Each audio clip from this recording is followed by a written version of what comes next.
जय श्री सीताराम, जय श्री राधे श्याम। कल हमने पढ़ा था और कहा, हे भाई, जाकर माता से विदा मांग आओ और जल्दी वन को चलो। रघुकुल में श्रेष्ठ श्री रामचंद्र जी की वाणी सुनकर लक्ष्मण जी आनंदित हो गए। बड़ी हानि दूर हो गई और बड़ा लाभ हुआ। अब आगे पढ़ते हैं। अब राम जी ने सीता जी और लक्ष्मण जी को अपने साथ ले जाने के लिए हाँ कर दी कि तुम वनवास में मेरे साथ चलो, वरना इन दोनों का तो 100% है कि बिल्कुल ही नहीं। उनका सब कुछ ही भगवान भगवान जानते थे। वे हर्षित हृदय से माता सुमित्रा के पास आए, मानो अंधा फिर से नेत्र पा गया हो। उन्होंने जाकर माता के चरणों में मस्तक नवाया, माता के पैर छुए, किंतु उनका मन रघुकुल को आनंद देने वाले श्री राम जी की और जानकी जी के साथ ही था। देखो, लक्ष्मण जी ने अपनी माता जी के पैर छुए जाने के लिए कि माता मैं जा रहा हूँ वनवास के लिए, मगर पैर छूते हुए भी लक्ष्मण जी का ध्यान राम जी और सीता जी के चरणों में था। उनका प्रेम देखे, इससे हमें भी कुछ सीखने को मिले, भगवान अगर कृपा करे तो। माता ने उदास मन देखकर उनसे कारण पूछा। लक्ष्मण जी ने सब कथा विस्तार से कह सुनाई। सुमित्रा जी कठोर वचनों को सुनकर ऐसे सहम गई जैसे हिरणी चारों ओर वन में आग लगी देखकर सहम जाती है। लक्ष्मण ने देखा आज अब अनर्थ हुआ, ये स्नेहवश काम बिगाड़ देंगी, इसलिए वे विदा मांगते हुए डर डर के मारे सकुचाते हैं और मन ही मन सोचते हैं कि हे विधाता, माता साथ जाने को कहेंगी या नहीं। सुमित्रा जी ने श्री राम जी और श्री सीता जी के रूप, सुंदर शील और स्वभाव को समझकर और उन पर राजा का प्रेम देखकर अपना सिर धुना, मतलब अपने सिर को पीटने लगी सुमित्रा जी भी इस बात को, और कहा कि पापनी कैकेयी ने बुरी तरह से घात किया है, परंतु तू समय जानकर धैर्य धारण किया और स्वभाव से ही हित चाहने वाली सुमित्रा जी कोमल वाणी से बोली, हे तात, लक्ष्मण जी से बोली, जानकी जी तुम्हारी माता है और सब प्रकार से स्नेह करने वाले श्री रामचंद्र जी तुम्हारे पिता हैं। जहाँ श्री राम जी का निवास हो वहीं अयोध्या है, जहाँ सूर्य का प्रकाश हो वहीं दिन है। यदि निश्चय ही सीता राम वन को जाते हैं तो अयोध्या में तुम्हारा कुछ भी काम नहीं है। देखो, लक्ष्मण जी की मम्मी ये बात कह रही है कि अगर राम जी और सीता जी वनवास को जा रहे हैं, अब उनका दिल तो बहुत टूट चुका था, वो खुद ही कह रही है कि तुम्हारे यहाँ कोई काम नहीं। वो जानते थे कि ये राम जी से बहुत ज्यादा प्रेम करते हैं, सब कुछ इनके वही है। खुद ही बोल रहे हैं कि राम जी तुम्हारे पिता हैं, सीता जी तुम्हारी माता है।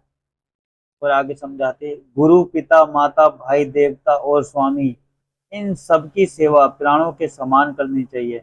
फिर श्री रामचंद्र जी तो प्राणों के भी प्रिय है, हृदय के भी जीवन है और सभी के स्वार्थ रहित सखा हैं। जगत में जहाँ तक पूजनीय और परम प्रिय लोग हैं, वे सब राम जी के नाते ही पूजनीय और परम प्रिय हैं, मानने योग्य है। हृदय में ऐसा जानकर हे तात, उनके साथ वन जाओ और जगत में जीने का लाभ उठाओ। मैं बलिहारी जाति हूँ, हे पुत्र, मेरे समेत तुम बड़े ही सौभाग्य के पात्र हो, जो तुम्हारे चित्त में छल छोड़कर श्री रामचंद्र जी के चरणों में स्थान प्राप्त किया है। जो तुम्हारे चित्त ने छल को छोड़कर श्री रामचंद्र जी के चरणों में स्थान प्राप्त किया है। संसार में वही युवती स्त्री पुत्रवती है जिसका पुत्र श्री रघुनाथ जी का भक्त हो। देखो, लक्ष्मण जी की माता जी ने इतनी बड़ी बात कही है कि वही स्त्री पुत्रवती है, मतलब उसका पुत्र बहुत ज्यादा अच्छा है जिसका पुत्र श्री रघुनाथ जी का भक्त हो, श्री रामचंद्र जी की पूजा पाठ करता हो। इतना ज्यादा तो लक्ष्मण जी की माता जी मानती थी श्री रामचंद्र जी को। देखो कि तुम उनके साथ जाओ, उनकी सेवा करना, अपना पुत्र उनको दे दिए फौजी की तरफ,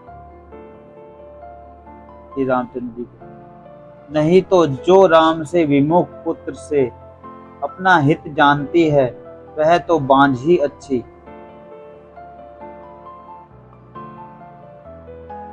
पशु की भांति उसका बयाना पुत्र प्रसव करना व्यर्थ ही है। तुम्हारे ही भाग्य से श्री राम जी वन को जा रहे हैं। हे तात, दूसरा कोई कारण नहीं है। संपूर्ण पुण्य का सबसे बड़ा फल यही है कि श्री सीताराम जी के चरणों में स्वाभाविक प्रेम हो। राग, द्वेष, ईर्ष्या, मद और मोह इनके वश स्वप्न में भी मत होना। सब प्रकार के विकारों का त्याग कर मन, वचन और कर्म से श्री सीताराम जी की सेवा करना। देखो माँ समझा रही कि तुम किसी के बारे में भी मत सोचना, हमारे बारे में भी मत सोचना। क्या माँ है? बस श्री रामचंद्र जी की सेवा करना, उनमें लगे रहना। तुमको वन में सब प्रकार से आराम है, जिसके साथ श्री राम जी और सीता जी रूप पिता माता हैं। हे पुत्र, तुम वही करना जिससे श्री रामचंद्र जी वन में कलेश ना पावे। मेरा यही उपदेश है। हे तात, मेरा यही उपदेश है, अर्थात तुम वही करना जिससे वन में तुम्हारे कारण श्री राम जी और सीता जी सुख पावे और पिता माता, प्रिय परिवार तथा नगर के सुखों की याद भूल जाएं। तुलसीदास जी कहते हैं कि सुमित्रा जी ने इस प्रकार हमारे प्रभु श्री लक्ष्मण जी को शिक्षा देकर वन जाने की आज्ञा दी और फिर यह आशीर्वाद दिया कि श्री सीता जी और श्री रघुनाथ जी के चरणों में तुम्हारा निर्मल, निष्काम और अनन्य एवं प्रगाढ़ प्रेम नित्य नित्य नया हो। माता के चरणों में सिर नवाकर हृदय में डरते हुए कि अब भी कोई विघ्न न आ जाए, लक्ष्मण जी तुरंत इस तरह चल दी जैसे सौभाग्यवश कोई हिरण कठिन फंदे को तुड़ाकर भाग निकला हो।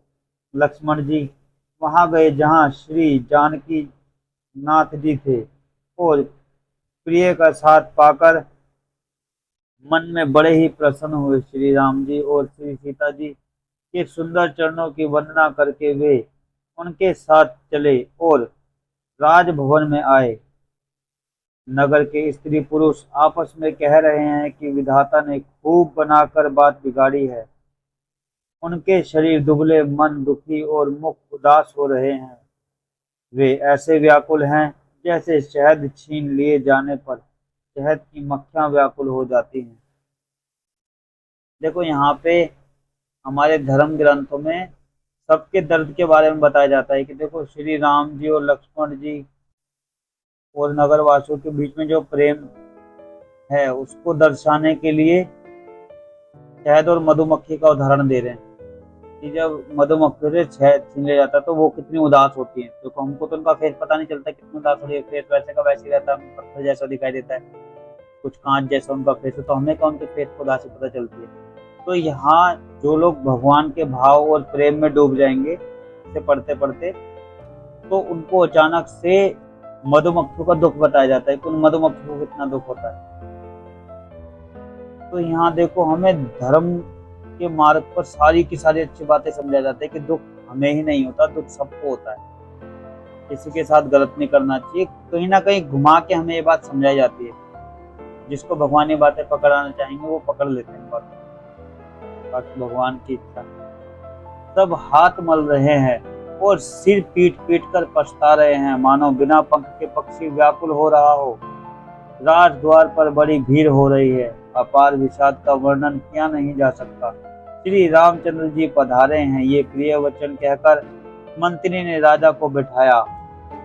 सीता जी सहित दोनों पुत्रों को वन के लिए तैयार देखकर राजा बहुत व्याकुल हुए। अब दशरथ जी के सामने सीता जी, राम जी, लक्ष्मण जी, राजकुमारों के सारे आभूषण, सारे कपड़े, सब कुछ उतार कर, चप्पल भी उतार कर, जैसे साधु सन्यासी होते हैं उन कपड़ों में सामने खड़े हुए जाने की आज्ञा मांगने के लिए।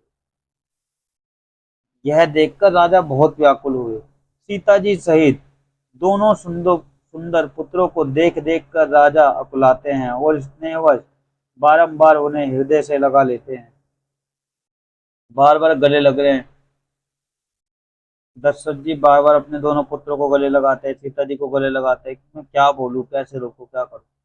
राजा व्याकुल है, बोल नहीं सकते, हृदय में शोक से उत्पन्न हुआ भयानक संताप है। तब रघुकुल के वीर श्री रामचंद्र जी ने अत्यंत प्रेम से चरणों में सिर नवाकर उठकर विदा मांगी।